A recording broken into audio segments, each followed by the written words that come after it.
Aloha. Hello. Ahoy there. Thank you for watching this video. We're going to be talking about this year. Yeah, 2022. We're going to be talking about the year in metal of some runner-ups and some of my personal favorites that I've actually liked this year. We've had quite a bit of new releases this year, and we had some pretty solid material this year. Y'all like the Dio shirt? I like it, man. It's a new shirt.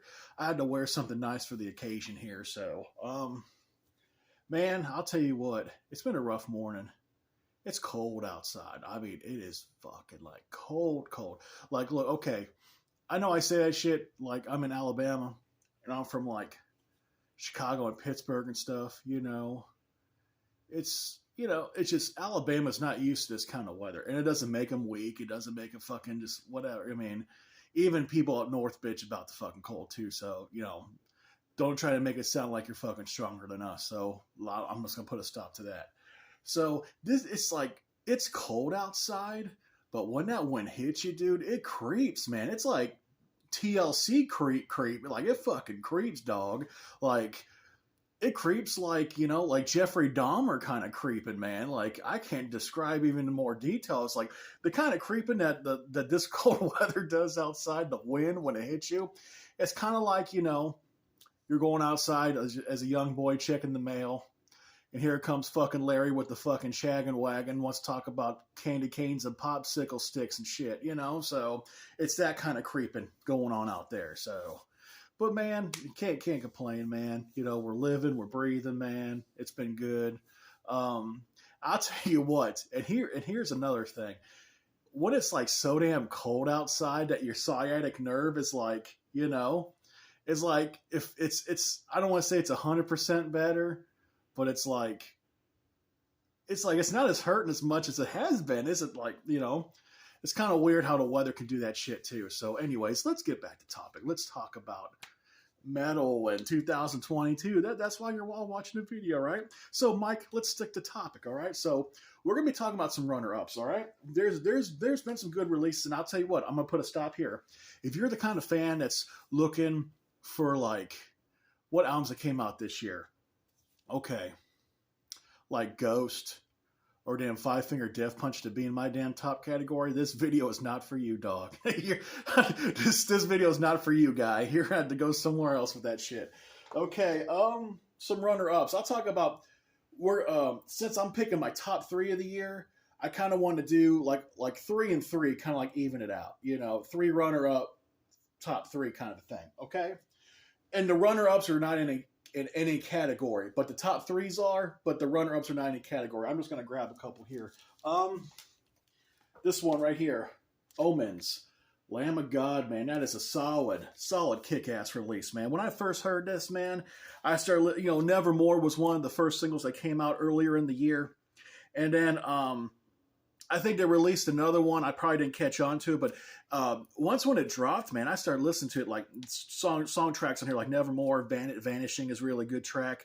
To the Grave is really cool. And when I heard Ditch, man, like Ditch is like, man, it grabs your damn throat and fucking wants to bury you in a ditch, man. This some catchy ass fucking shit.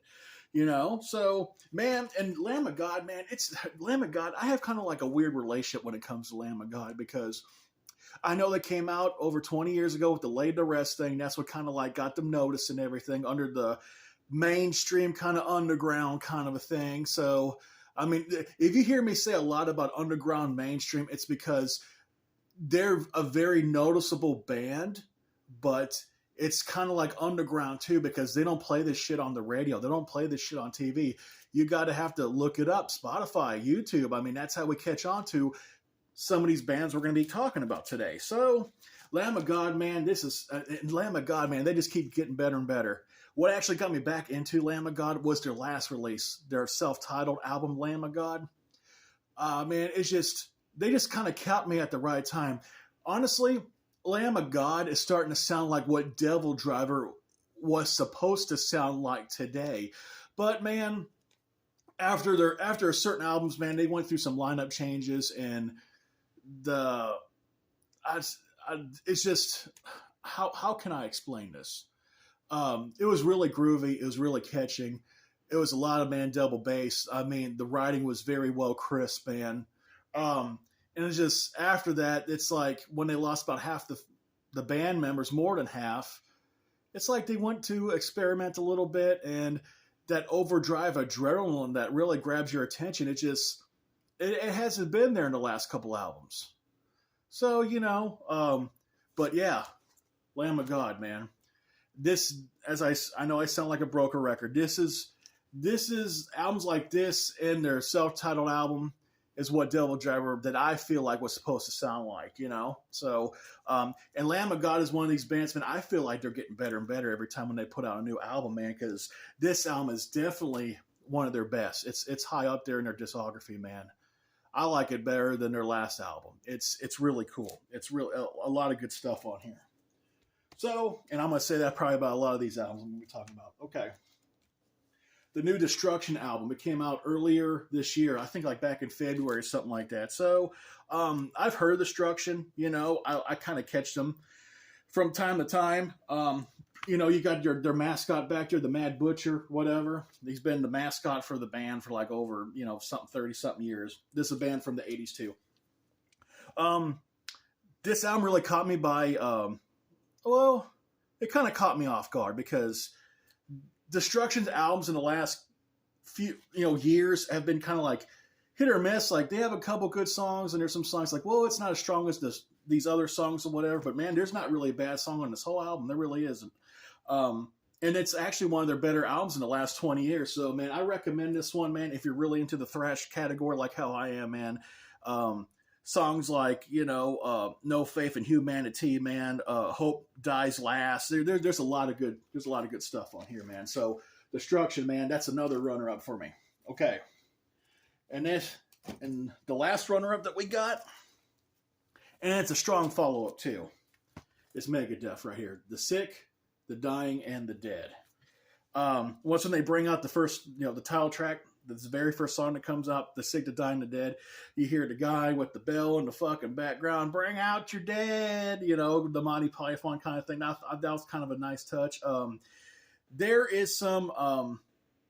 some strong songs on here, and there's some crisp solos, man, from Dave Mustaine that you would hear back on 1990s Rust in Peace. There's this pickup on the very last song, We'll Be Back, and they actually got nominated for that song as a Grammy this year.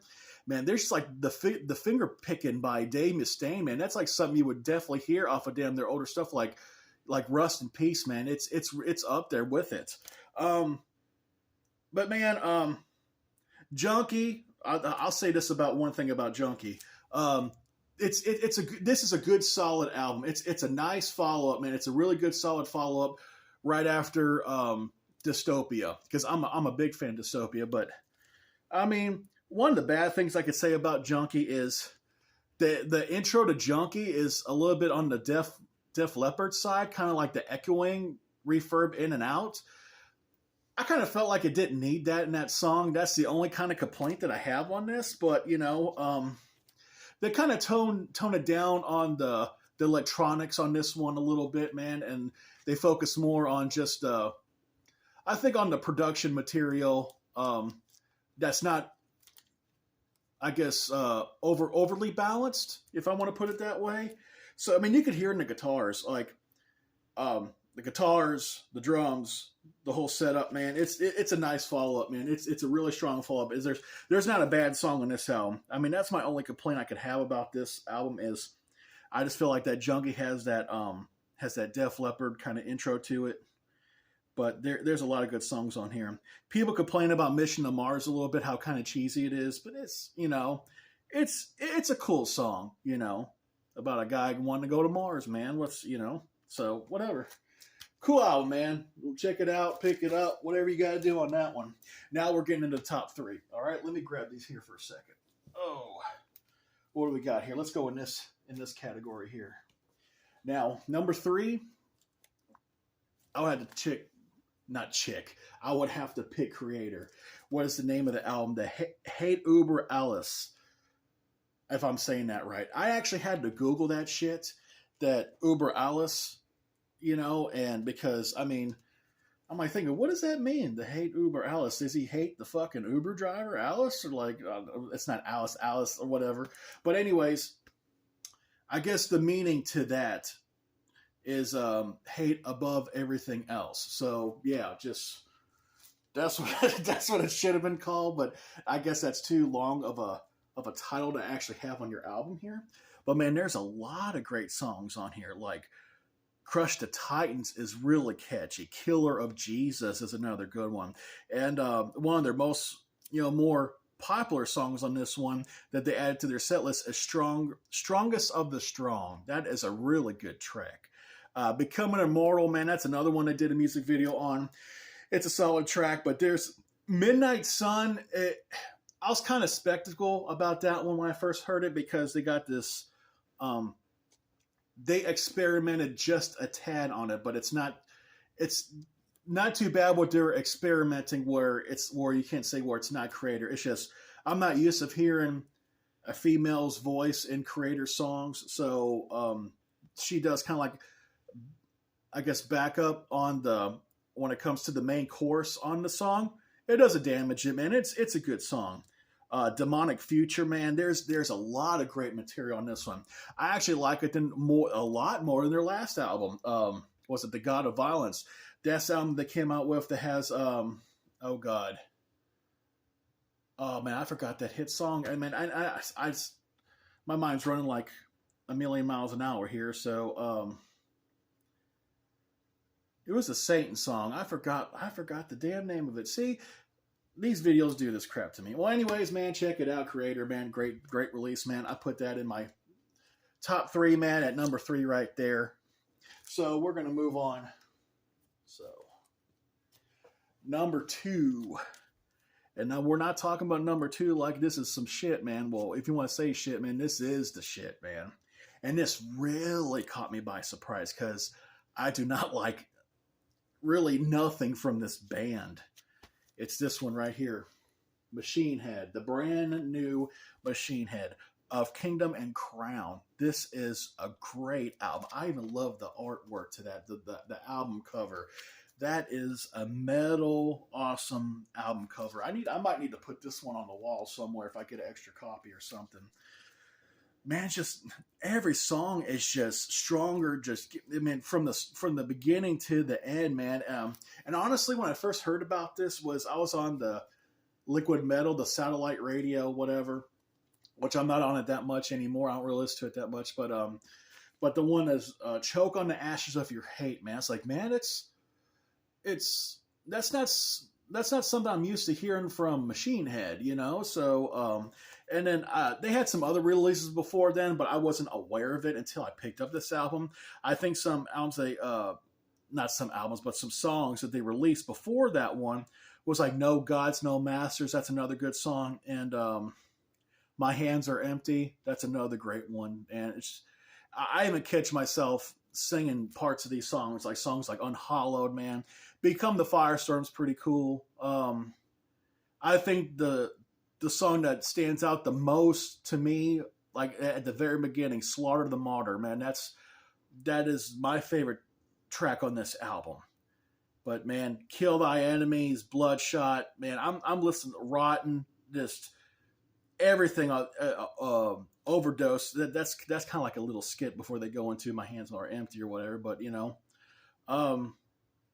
Arrow and Words from the Sky. That's a great closing track. I mean, this is a great album. Great album, man. I really highly recommend it. And then for the people that are Machine Head fans, man, they're like, man, if you're gonna get into like Machine Head, I guess they experimented a lot throughout their career because the earlier stuff I heard from Machine Head was like, God, man, you're talking over 20 years ago. This is like back when like Korn and Limp Bizkit was like the big thing. They were trying to fit into all that new metal kind of metal rap kind of stuff and whatever, and it wasn't really catching on to me. And I know they released albums like The Blackened, but I tried to listen to it maybe once or twice, and I think it just didn't really catch my full attention, and that's my fault. So I probably need to give that album another, because I got fans that are of Machine Head that tell me, goes, dude, if you really want to get into Machine Head, like, was it I think it's like their first album, Burn My Eyes, and was it the Locust album? Is they say is really good, and the Blackening is really good. But man, I try to listen to albums even before then. I even tried to listen to Locust, and Burn My Eyes is all right, but dude, I feel like this is their best album they ever released. Honestly, going what, and you're going like 30 years deep into your career, man, and you release like your best album, man. That's kind of unheard of, and in my opinion, because usually people's best stuff is probably within the first 5 or 10 years of their career, usually. So great, man, great release, man. I've listened, I blasted I don't know how many times over and over and over, man, throughout the year. Great release, man. Pick it up, please. Just give it a chance. I promise you, man. It's I feel like albums like this just doesn't get enough love. They really don't. They don't get enough support. I mean, this is a hell of a lot better than damn stuff like Five Finger Death Punch. I promise you. So for my number one pick of this year, for the people that know me, man, they know 80s and thrash metal, and so that's the stuff, man, that really warms my heart, man. I really stick it to that kind of categories and stuff. But this band is not really too popular. They're not really heard of, but I know who they are. I've followed them throughout the years. It's kind of cool that they came back 25 years later. They released the album, and then after that, just a couple years after that, they released this album as a lot better than their last album.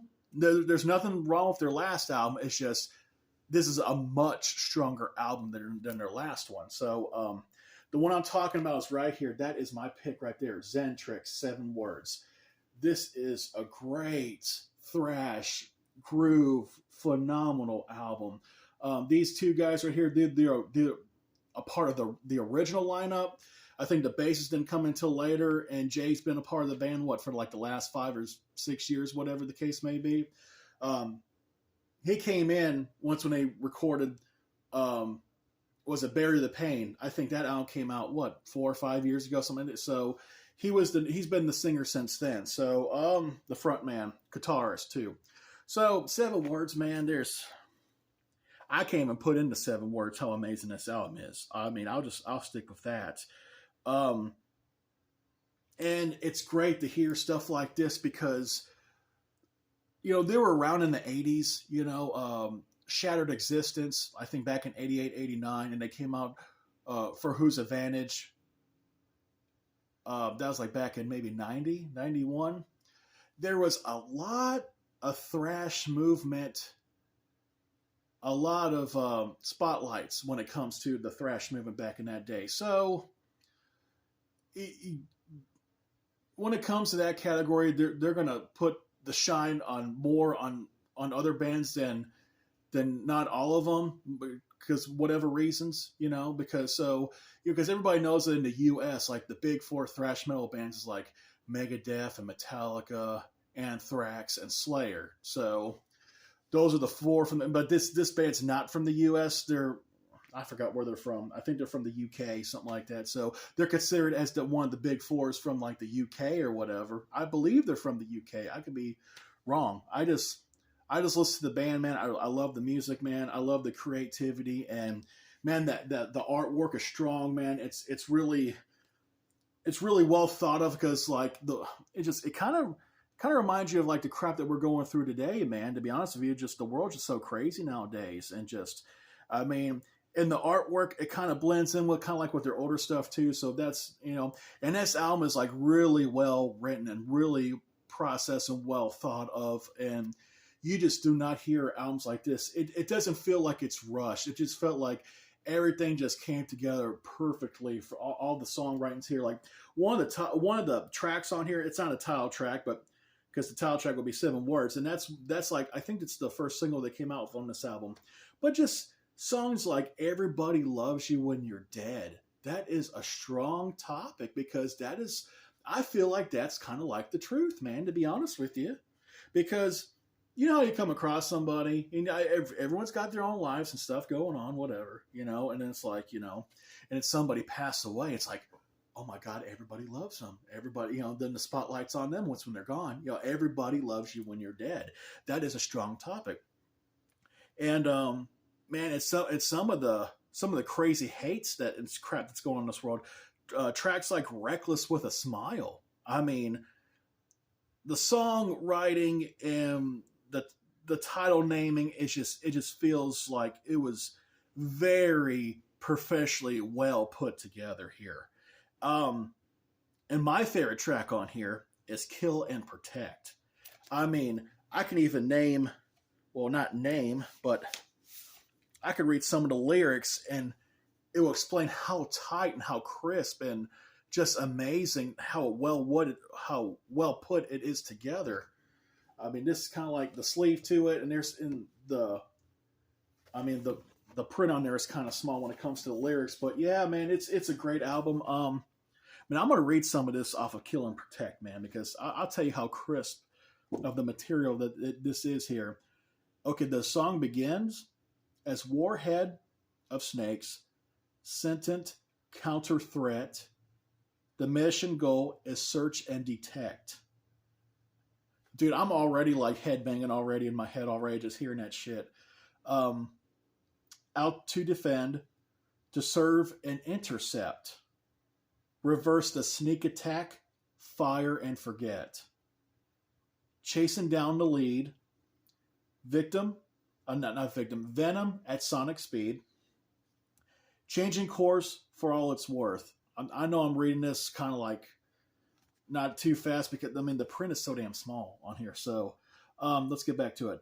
A hunter till the end, a twist and turn again, lock to growl, collision set, fire and forget, set that drop loose, kill and protect. Dude, that is some strong, crisp writing. I feel like in my category, you don't hear lyrics like that anymore. That is so fucking strong, and it's great that this band is out today releasing material like this because, and honestly, this ain't gonna do no ballpark figure numbers. It's for the love of the music movement, and this is a great time for this band to be out to be releasing stuff like this because, as I said back in the day, man, it's just there was a big kind of like thrash movement and everybody was getting a thrash show. Bands like this, they're kind of like, not as noticed, but you're releasing stuff like this today and there's not too many strong thrash metal bands that could follow up right next to this band right here, Xentrix. This is a great album. Great, phenomenal, professional, one of the best thrash albums I heard in years, man. Bury the Pain is great. It was a fantastic album, but man, this is so much stronger, so strong. Man, I just feel like this album is 10 feet tall and bulletproof compared to next to a lot of these thrash metal albums I've been hearing more days. And it ain't nothing. I'm not trying to say nothing bad about Megadeth or Slayer or whatever, man, but it's just this sounds a little bit on the modern side, but they still have a lot of hold to the essence of what they've built their career on. You're back, from the 80s coming into this album. So when you hear like the melodic finger picking on the guitars and the solos, man, it's stuff you would hear back from Shattered Existence and For Whose Advantage, and it's just they're sticking. As I said in my last album, not the last one, but my last video, this is something that you want to stick with. You want to stick with the essence of what made your band somewhat of your career and grab a hold of the fan base, because this is the album that grabs a hold of that you're well known for is for your fan base. Now, they changed singers. As I said, Jay's in the band, and that does not hurt the band whatsoever. Honestly, man, you could kind of tell the difference, but it sounds like Jay might be stronger than Chris, the original singer.